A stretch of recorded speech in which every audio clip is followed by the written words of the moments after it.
Quando eu ouço alguém dizer, eu tenho medo do Bolsonaro, aí eu respondo, eu tenho medo de ter um presidente manipulado por um presidiário, um invasor de propriedade privada, uma falsa ambientalista melancia ou um cangaceiro esquerdista como presidente do Brasil.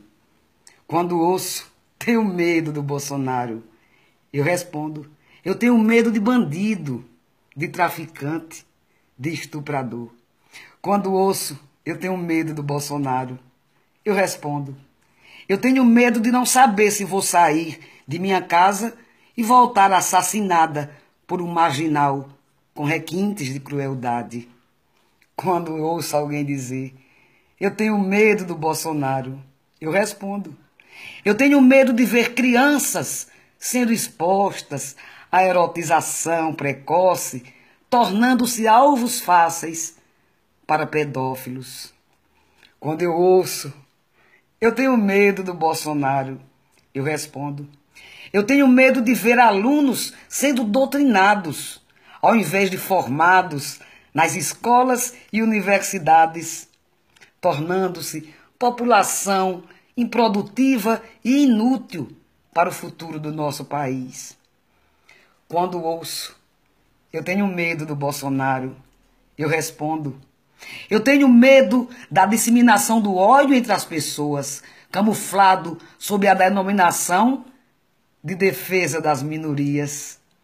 Quando eu ouço, eu tenho medo do Bolsonaro, eu respondo, eu tenho medo da legalização do aborto indiscriminado, ao invés de métodos contraceptivos, ceifando o primeiro e mais importante direito fundamental garantido na Constituição, que é o direito à vida.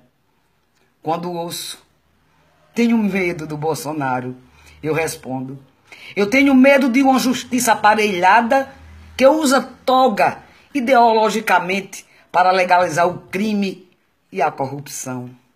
Quando ouço, eu tenho medo do Bolsonaro, eu respondo, eu tenho medo do desarmamento da população, do desencarceramento em massa, desmoralizando a nossa polícia. Quando ouço, eu tenho medo do Bolsonaro, eu respondo, eu tenho medo do genocídio de policiais civis e militares.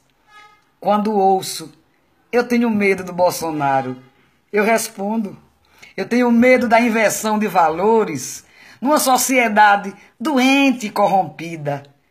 Quando ouço, eu tenho medo do Bolsonaro, eu respondo, eu tenho tantos medos, mas o único medo que não me assusta no momento é o Bolsonaro, porque ele é o único que tem combatido todos os meus medos. Por essas e outras, ele sim, Brasil acima de tudo, Deus acima de todos, Bolsonaro presidente por um Brasil decente. Não tenha medo, ele sim